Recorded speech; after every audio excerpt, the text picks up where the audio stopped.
¿Qué buscas de Jesús? Ese es el tema de esta mañana. Y mirad, todo buscamos de Jesús en todo tiempo, y en realidad esa es una respuesta fácil. Es una respuesta escapista, pero que no siempre atiende a la realidad de nuestras vidas en el día a día. Para algunos Jesús es como, su nombre es como un amuleto en el cual lo considero, lo menciono y hago referencias a él, a ver si en alguna manera el asunto en el cual lo necesito se soluciona, o si consigo lo que estoy queriendo conseguir. Ese aspecto es como un amuleto. Para otros es solamente una referencia histórica, en el pensar, sí, Jesús hacía tantas cosas, tales otras, milagros de acá, milagros de allá, tenía tal y cual poder. Y entonces, bueno, capaz que oportunamente puedo conseguir que Él actúe en mí de esas mismas formas, y pasa el ratito, capaz que 2, 3 minutos, una hora, no fue así, y ya estoy considerando otras opciones lógicas o conforme a la razón humana. Antes de continuar con el estudio de Juan que estamos teniendo, voy a recordar el versículo clave de todo el libro de Juan que le hemos perdido de vista. Es Juan capítulo 22, 31. Juan 22, 31.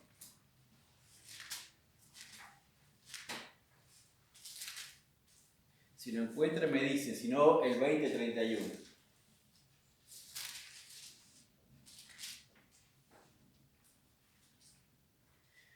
Dice, pero estas se han escrito para que creáis que Jesús es el Cristo, el Hijo de Dios, y para que creyendo tengáis vida en su nombre. Ese es el gran propósito que tenemos en el Evangelio según San Juan. Acá el evangelista fue muy cuidadoso en la selección de las ocasiones en las cuales el Señor Jesucristo habló y actuó. No está todo aquí, incluso no están las mismas cosas que encontramos en los otros evangelios. Hay una selección muy especial porque pretenden realmente llevarnos al conocimiento del Señor Jesucristo en su deidad, ¿no? Dice, y para que creyendo tengáis vida en su nombre. Llegamos entonces a nuestro estudio, y con esto en mente vamos a leer en el capítulo 6 de Juan. Un pasaje conocido, una historia conocida, pero que todavía tiene mucho para enseñarnos. La alimentación de los 5.000. Juan capítulo 6, los versículos 1 al 21. Dice así: Después de esto Jesús fue al otro lado del mar de Galilea, el de Tiberias, y le seguía gran multitud porque veían las señales que hacía en los enfermos. Entonces subió Jesús a un monte y se sentó allí con sus discípulos, y estando cerca la Pascua, la fiesta de los judíos, cuando alzó Jesús los ojos y vio que había venido a él gran multitud, dijo a Felipe: ¿De dónde compraremos pan para que coman estos? Pero esto decía para probarle, porque él sabía lo que había de hacer. Felipe le respondió: 200 denarios de pan no bastarían para que cada uno de ellos tomase un poco. Uno de sus discípulos, Andrés, hermano de Simón Pedro, le dijo: Aquí está un muchacho que tiene 5 panes de cebada y 2 pececillos. ¿Mas qué es esto para tantos? Entonces Jesús dijo: haced recostar la gente. Y había mucha hierba en aquel lugar, y se recostaron como el número de 5.000 varones. Y tomó Jesús aquellos panes, y habiendo dado gracias, lo partió entre los discípulos, y los discípulos entre los que estaban recostados, y asimismo los peces cuanto querían. Y cuando se hubieron saciado, dijo a sus discípulos: recoged los pedazos que sobraron, para que no se pierda nada. Recogieron pues y llenaron 12 cestas de pedazos, que de los 5 panes y de cebada sobraron. a los que habían comido. Aquellos hombres entonces, viendo la señal que Jesús había hecho, dijeron: este verdaderamente es el profeta que había de venir al mundo. Pero entendiendo Jesús que iban a venir a apoderarse de él y hacerlo rey, volvió a retirarse al monte Sol. Aquí tenemos el pasaje, la historia. Dice que llegó una gran multitud. Se subió a un monte, una zona elevada, y había muchísima gente que llenaría todo aquel valle, aquella ladera, toda esa gente buscando. Pero la pregunta es, ¿qué buscaba aquella gente de Jesús? ¿Qué buscaba de Jesús? La palabra de Dios lo dice, porque habían visto muchos los milagros. Estaban buscando milagros. Algunos estaban buscando una oportunidad para sus vidas real en cuanto a lo que Jesús pudiera hacer con sus cuerpos, otros o con su familia, otros buscaban simplemente el entretenimiento, el espectáculo. Dice en el versículo 30 y 31 de este capítulo: le dijeron entonces: ¿qué señal haces tú para que veamos y te creamos? ¿Qué obra haces? Nuestros padres comieron el maná en el desierto, como está escrito: pan del cielo les dio a comer. Ahora, incluso cuando hacen esta referencia a Moisés en el desierto como el gran líder, algunos de estos hombres esperaban que Jesús fuese un líder del tamaño o de la calidad de Moisés, capaz de sacarlos de la condición como nación en la cual se encontraban. La gente quería satisfacer sus necesidades humanas, sus necesidades naturales, aquellas cosas que podían palpar con sus propios sentidos. Yo me pregunto, ¿por qué la gente también hoy día busca señales del Señor Jesús? Porque nuestro versículo lema es: estas señales fueron para que creyéramos que Jesús es el Cristo, el Hijo de Dios, y que creyendo tengamos vida eterna. La gente que hoy día sigue buscando señales que atiendan a sus sentidos naturales están alejados de los propósitos de Dios en su palabra. La palabra de Dios está completa. No necesita hacer milagros para decir: soy yo el Cristo, porque ya murió y resucitó. Ya demostró su poder absoluto. Que puede hacerlo, sí puede hacerlo, porque Él no cambia. Él puede hacer todas las cosas mucho más grandes de lo que podamos entenderlo incluso nosotros. Pero debemos tener en cuenta que a veces, por la gran necesidad que nos apremia, las necesidades que nos exigen en momentos específicos de nuestra vida, nosotros mismos perdemos de vista el por qué buscamos a Jesús. Y terminamos buscando a Jesús para las minucias de la vida. Terminamos buscando a Jesús solamente para sentirnos bien en nuestros físicos, cuando Él quiere que tengamos una vida abundante en Él, en Dios, una esperanza maravillosa en las cosas que han de venir. Pero claro, las necesidades son para hoy. Y necesitamos satisfacerlas hoy. Y en ese apremio terminamos siendo como esta multitud, buscando a Jesús para ver un milagro, para ver una señal, algo para nuestras vidas frágiles. Dice en el versículo 3, entonces, Juan capítulo 6, versículo 3, entonces subió Jesús a un monte y se sentó allí con sus discípulos, y comienza todo este pasaje. Jesús quería enseñar algo a sus discípulos. O sea, aquello que iba a ocurrir tenía un propósito espiritual de enseñanza, ni siquiera para toda la multitud, específicamente para los discípulos del Señor Jesucristo, porque en el versículo 6 dice: porque esto decía para probarle a Felipe, porque él sabía lo que había de hacer. Jesús veía todo aquello y no se enloquecía en el sentido de decir: ¿qué hago ahora con todo esto? No, él sabía lo que iba a hacer. Pero le pregunta a sus discípulos, a Felipe específicamente: ¿dónde compraremos pan para todos estos? Vamos a ver algunos puntos en esta escena, en primer lugar, toma buenas decisiones. Toma buenas decisiones. En el versículo 5, vamos a leer allí que decía: cuando alzó Jesús los ojos y vio que había venido a él gran multitud, dijo a Felipe: ¿dónde compraremos pan para que coman estos?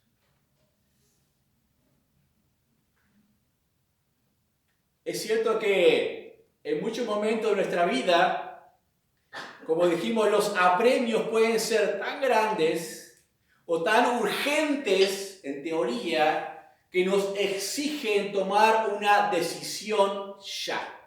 ¿Qué vas a hacer con esta situación? ¿Qué vas a hacer con esto que está sucediendo? Y nuestras decisiones no siempre son las mejores. En lugar de pensar, ¿cuándo fue la última vez que tomé una mala decisión? Yo debería pensar, ¿cuándo fue la última vez que tomé una buena decisión? Porque a veces es así como nos sucede. Porque terminamos tomando decisiones por carácter de urgente, pero no son las mejores. Pero no son las mejores por ser malas, por decidir pecado, por decidir algo incorrecto. Son malas las decisiones que tomamos, porque no tenemos en cuenta siempre al Señor Jesucristo. No tenemos siempre en cuenta lo que Él quiere, lo que Él hace y lo que Él puede hacer. Y allí está el Señor probando a Felipe y diciéndole, bueno, hay que tomar una decisión. Jesús ya sabía lo que tenía que hacer, pero le dice a él, para enseñarle a tomar decisiones. Sus discípulos necesitaban aprender a tomar decisiones correctas porque iban a tener muchas situaciones como estas. En el mismo pasaje se menciona a Andrés. Felipe y Andrés andaban siempre juntos. Eran hombres de acción. Eran hombres prácticos, activos. No eran de esos que vamos a encontrar en los evangelios dando un mensaje ni parándose delante de la multitud para hablar, no, eran de otro carácter, eran de armas a tomar en el sentido, bueno, prácticos. ¿Qué hay que hacer? Hacemos esto, hacemos lo otro, lo resolvemos, lo planeamos, lo pensamos. Dice en los versículos 8 y 9, uno de sus discípulos, Andrés, hermano de Simón Pedro, dijo, aquí está un muchacho que tiene 5 panes de cebada y 2 pececillos, ¿mas qué es esto para tantos? Cuando miramos en los otros evangelios el mismo relato, podemos llegar a entender que entre que se plantea la situación, ¿dónde compraremos para todos estos? Y que llega la respuesta de todos los discípulos, pasó unas horas, un tiempito hasta que llegó a anochecer y sí, había que resolverlo ya. Por eso es que Andrés pudo decir, bueno, acá hay un muchacho que tiene esto. Ya hizo una investigación, ya recorrió a ver cómo se podía resolver aquella situación y lo único que había encontrado era aquello. Ya habían considerado humanamente todos los cálculos.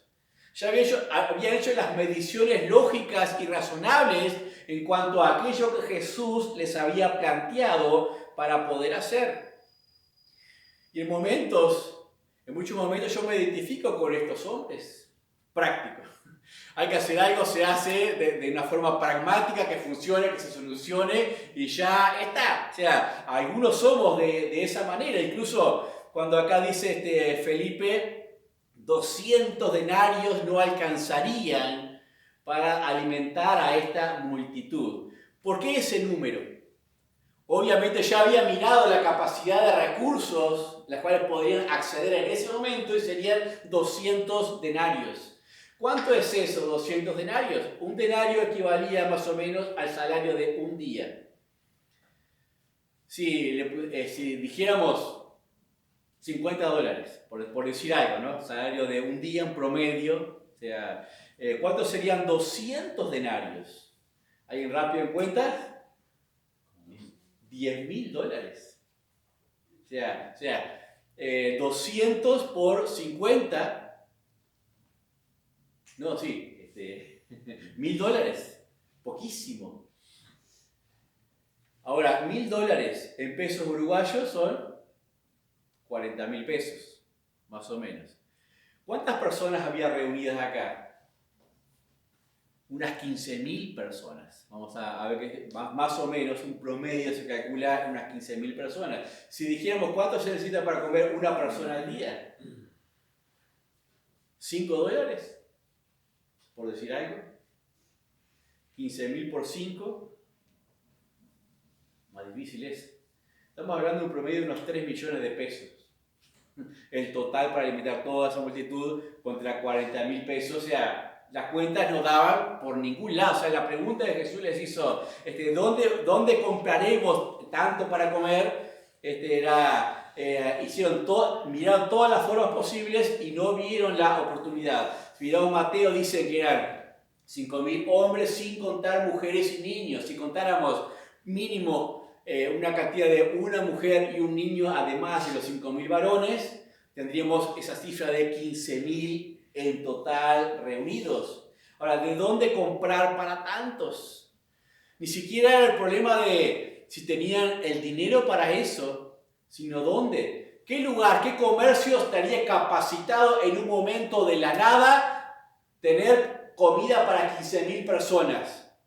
No estaban los macromercados, ni las grandes cadenas como tenemos hoy día de comida envasada, pan envasado, y que ahora sí no sé si uno fuera a un supermercado como El Dorado o lo que fuera, encontraría comida en el momento de la panadería como para 15.000 personas. O sea, la situación era bastante compleja para resolver así nomás, ¿no? Entonces, claro, los discípulos ante eso dijeron, bueno, despiden a la gente, que se vaya cada uno por su casa, que se las arreglen como puedan, que intente cada uno comprar lo que necesitan ellos mismos.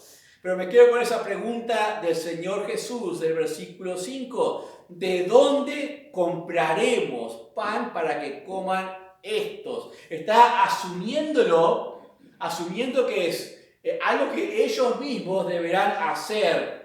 O sea, es la empatía del Señor Jesús mirando esa necesidad y enseñándole a los discípulos a no mirar por ellos, sino intentar aprender a mirar también por los otros. Ahora, esa pregunta, ¿de dónde?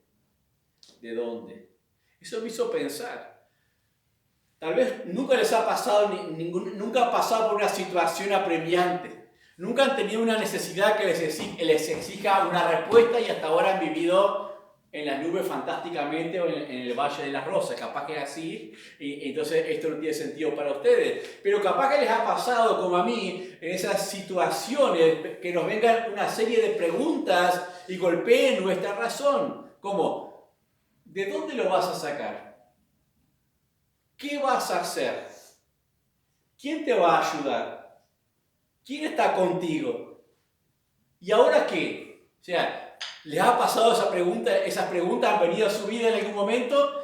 Por esas situaciones que les exigen una respuesta. Porque no podemos evadir esas situaciones. En esos momentos es cuando no tomamos buenas decisiones.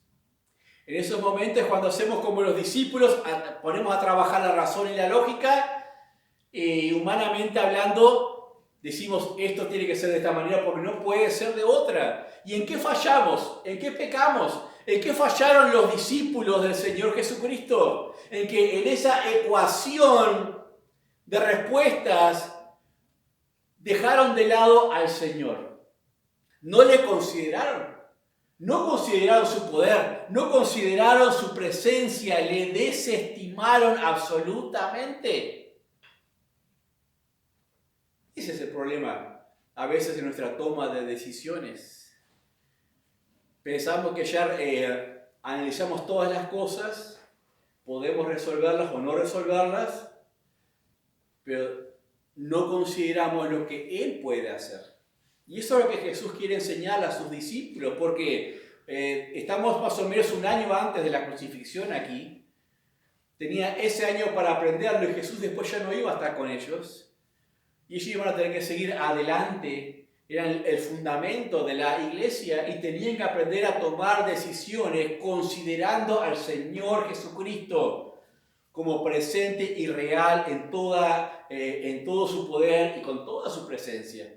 En eso fallamos nosotros, que nunca falte en nuestros cálculos el Señor. ¿Qué haría Él? ¿Qué diría Él? ¿Puede hacerlo? ¿No puede hacerlo? En segundo lugar, escucha el consejo del Señor, versículo 10. Entonces Jesús dijo: haced recostar a la gente. Y había mucha hierba en aquel lugar, y se recostaron como el número de 5.000 varones. Cuando leemos, por ejemplo, el mismo relato en Mateo, menciona 5.000 varones sin contar, dice específicamente, sin contar las mujeres y los niños, por eso el cálculo de más o menos unas 15.000 personas. Parece un disparate, ¿no?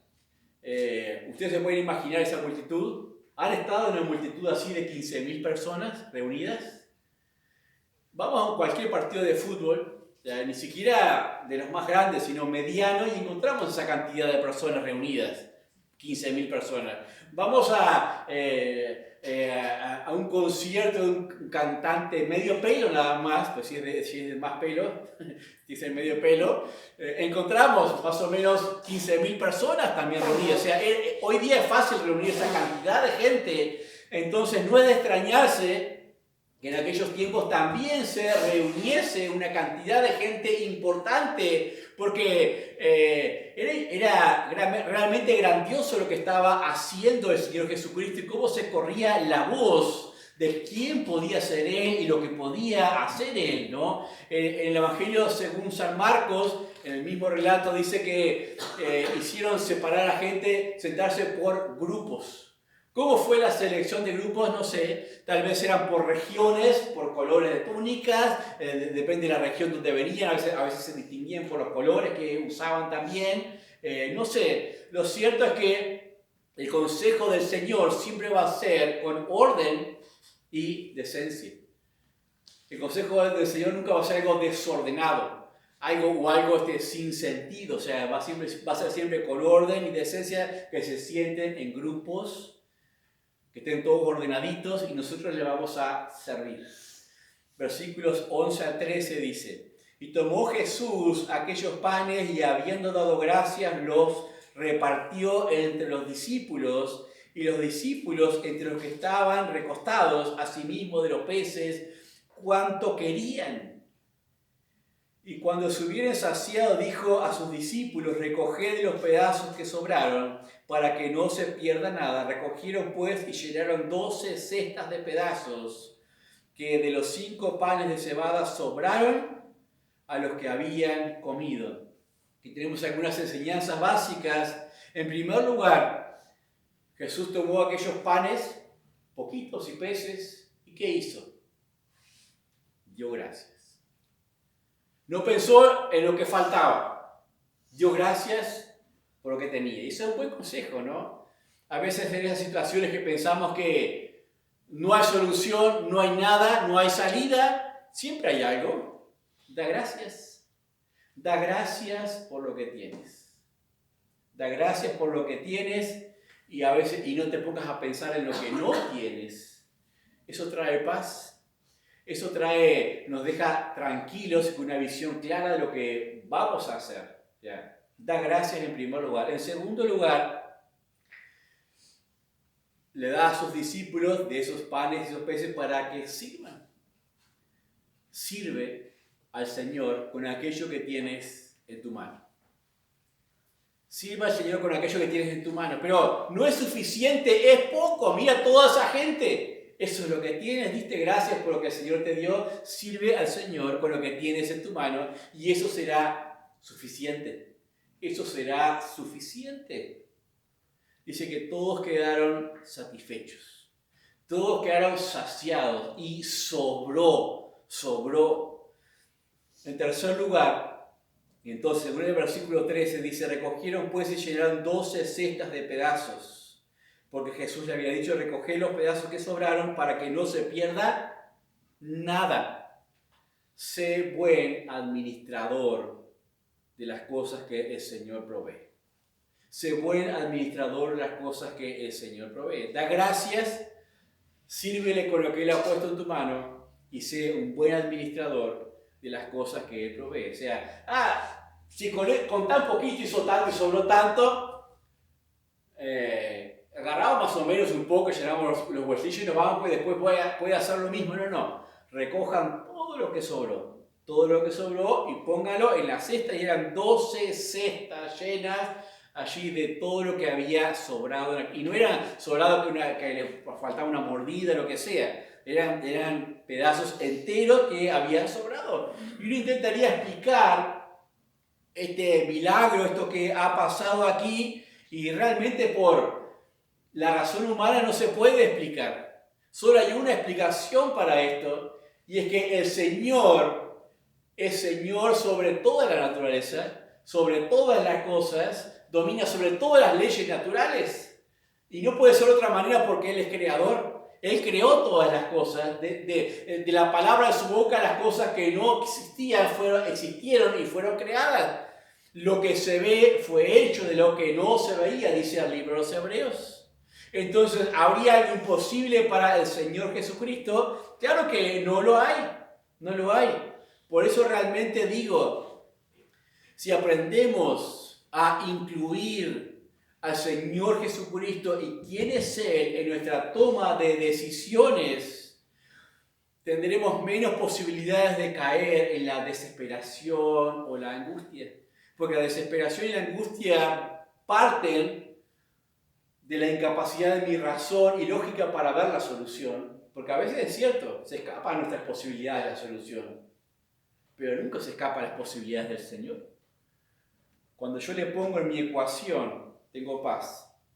Tengo paz. Lo otro que noto en aquella multitud, dice que quedaron todos saciados.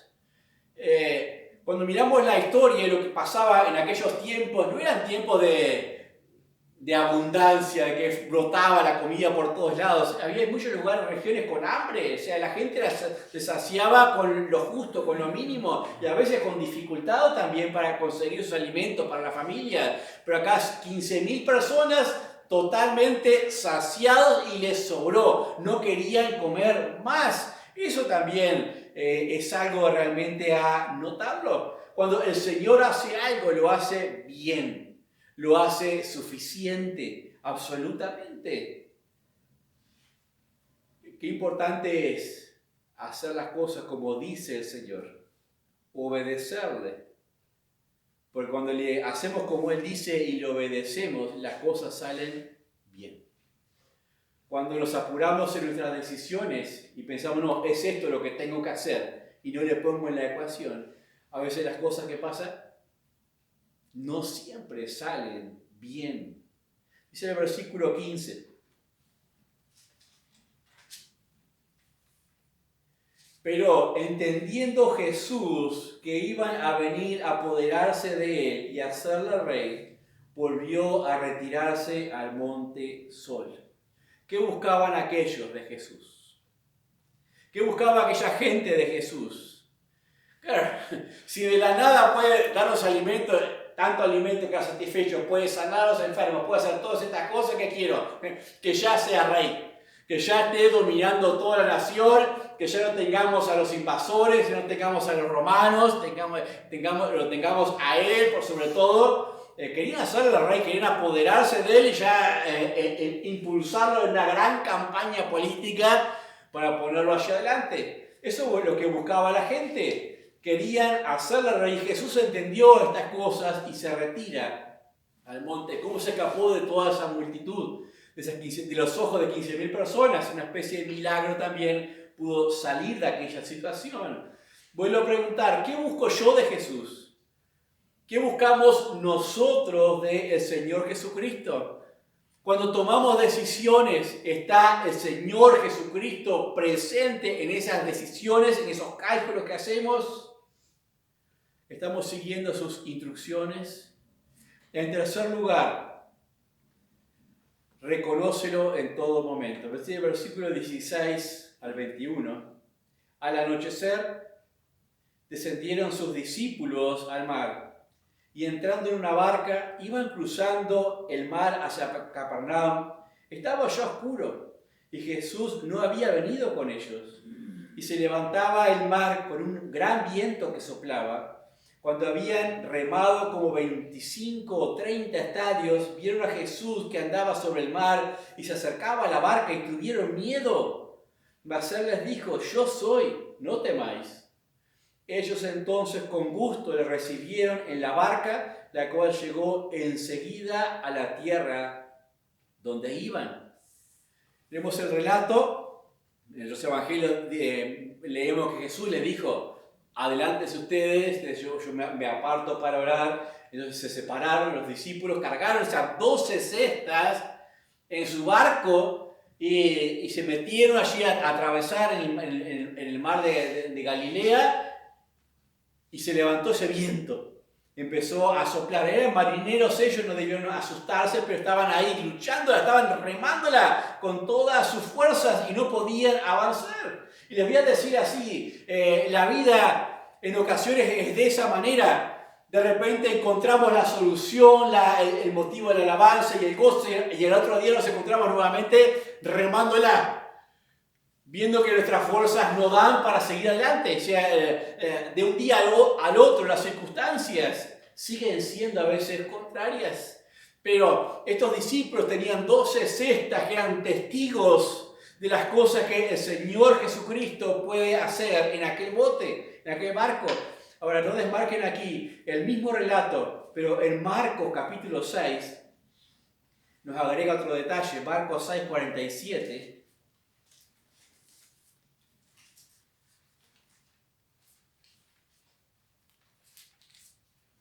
Marcos 6:47 dice: y al venir la noche la barca estaba en medio del mar y él solo en tierra. Y viéndola remar con gran fatiga porque el viento les era contrario, cerca de la 4ª vigilia de la noche vino a ellos andando sobre el mar y querían adelantárseles. Viéndole ellos andar sobre el mar, pensaron que era un fantasma y gritaron, porque todos le veían y se turbaron. Pero enseguida habló con ellos y les dijo: tened ánimo, yo soy, no temáis. Y subió a ellos a la barca y se calmó el viento. Y ellos se asombraron en gran manera y se maravillaron, porque aún no habían entendido lo de los panes, por cuanto estaban endurecidos en sus corazones. ¿No habían qué? No habían entendido todavía lo de los panes. ¿Qué es lo que no habían entendido? Que Jesús tiene toda autoridad en todo momento. No es que le tenía que tener presente ahora solamente cuando le faltara comida.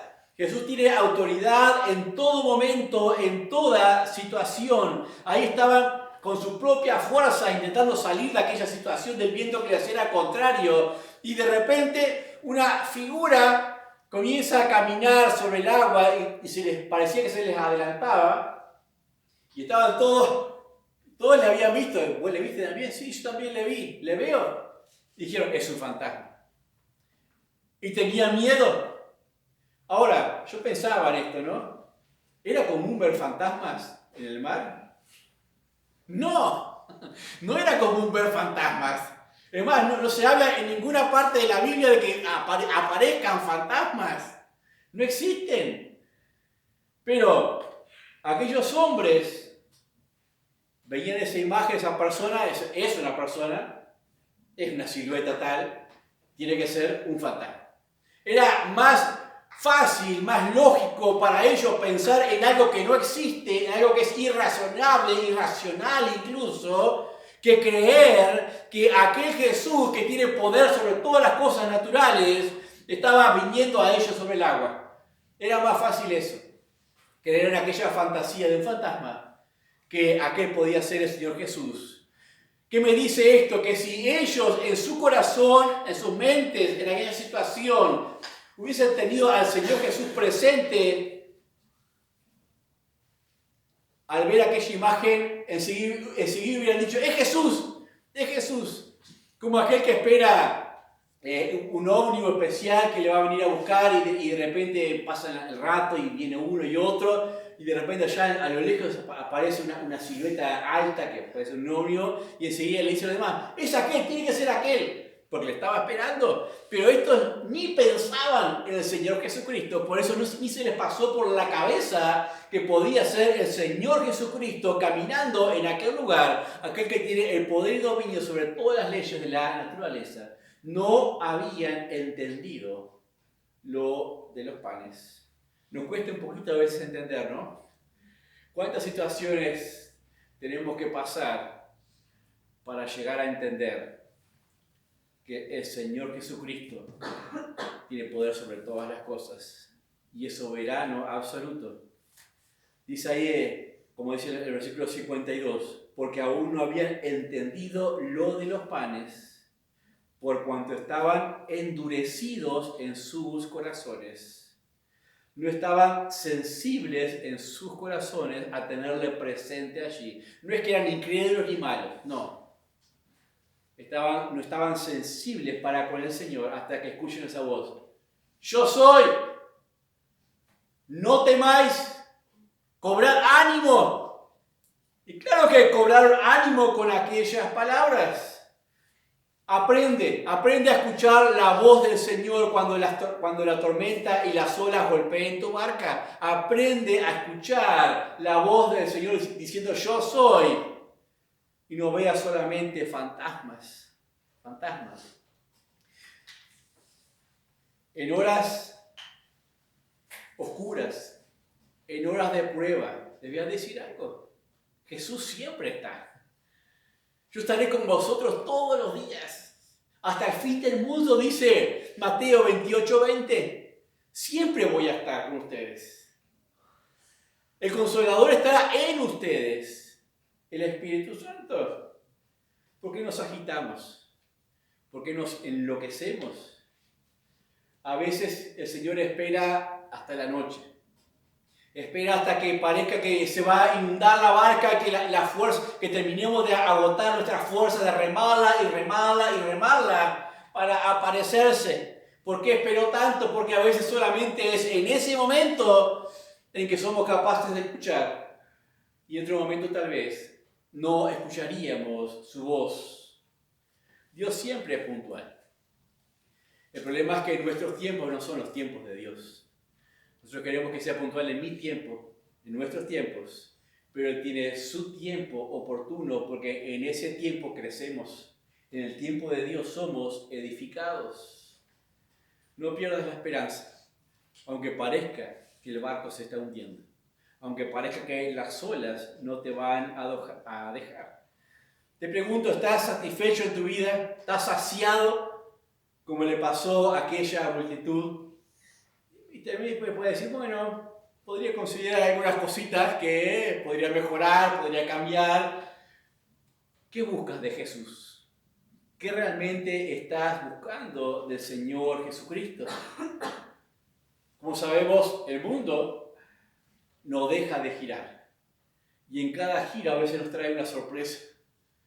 Nos trae un momento en el cual tenemos que tomar esa decisión y nos exige esfuerzo. Nos exige prontitud. ¿Qué hacemos ahí? ¿Ponemos al Señor en la ecuación? ¿Qué haría Jesús? ¿Qué dice Jesús? ¿Qué hace Jesús? ¿Dónde está Jesús? Ponemos a Jesús en medio de esa ecuación. Allí tenían los discípulos 12 cestas en el barco que eran testimonios o testigos del poder del Señor Jesucristo.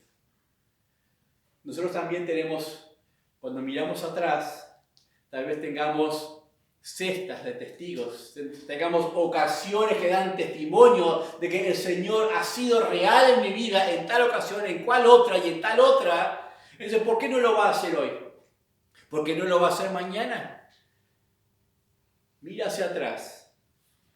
Recuerda aquellos momentos en los cuales el Señor te mostró que podías confiar. Y sigue confiando. Y sigue confiando. Y por último, toma su mano. El mismo pasaje lo vamos a leer, pero en Mateo capítulo 14. Mateo 14. Mateo 14, 22.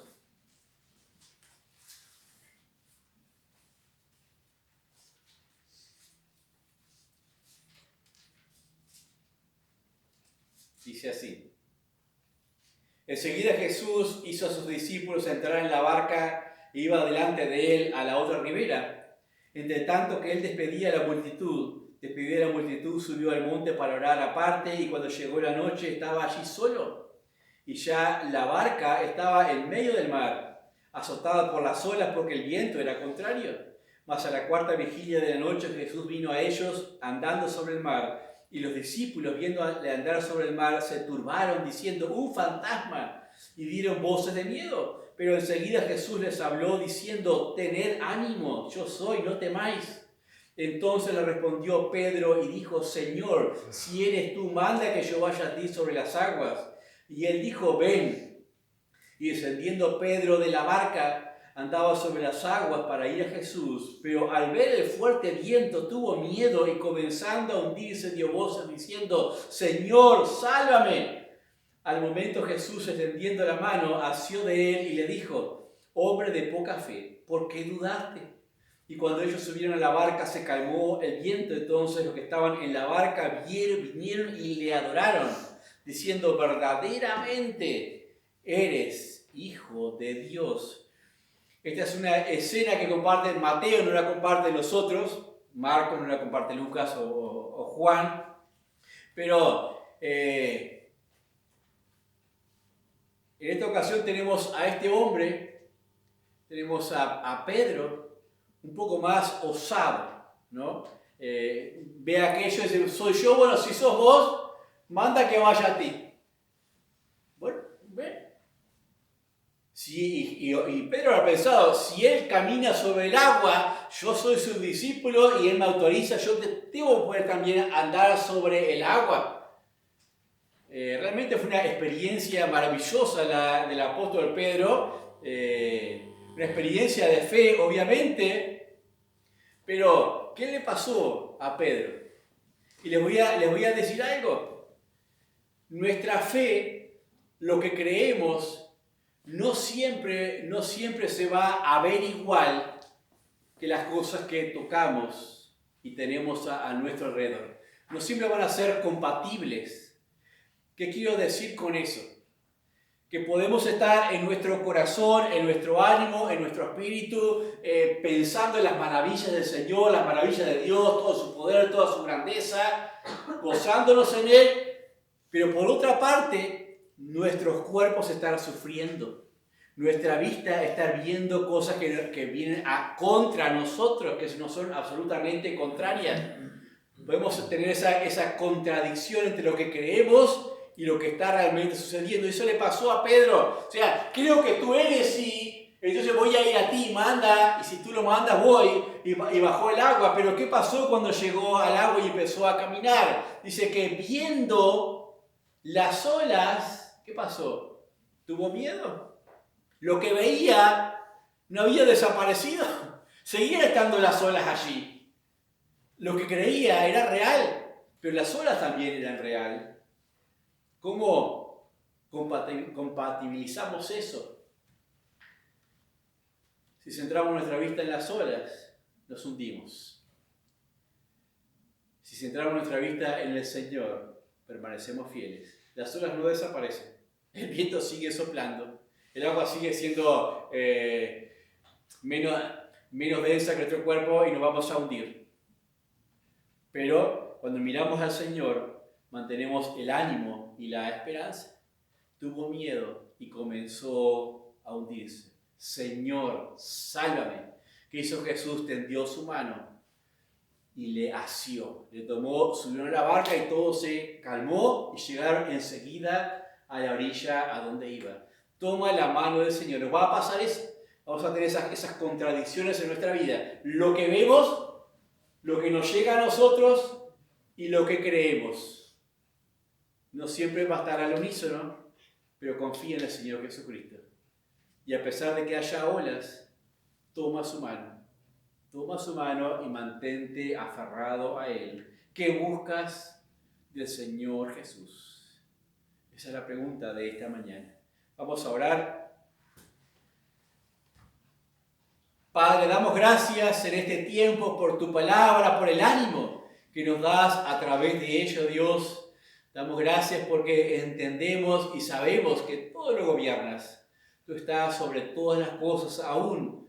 Puedes tomar nuestras frágiles vidas y hacer cosas lindas, dignas de tu nombre en este mundo, Señor, a pesar de nuestras debilidades. Padre, ayúdanos en tiempo de tentación, en tiempo de necesidad, a considerar tu poder, considerar lo que tú haces y lo que quieres que aprendamos en esta situación, Padre. Guía nuestros pasos, guía nuestros pensamientos, Señor, y permítenos andar siempre en fidelidad. Gracias, oh Dios, porque tú eres fiel, tú eres poderoso y tú nos amas y no quieres que nos derrumbemos, sino quieres enseñarnos para levantarnos y nos gozamos en aquel día en el que realmente seremos levantados en nuestros cuerpos, en el gran día, Señor, en el cual vengas a buscarnos. Padre, bendice a los presentes y aún a los que no han podido llegar. Te lo pedimos en el nombre del Señor Jesús. Amén.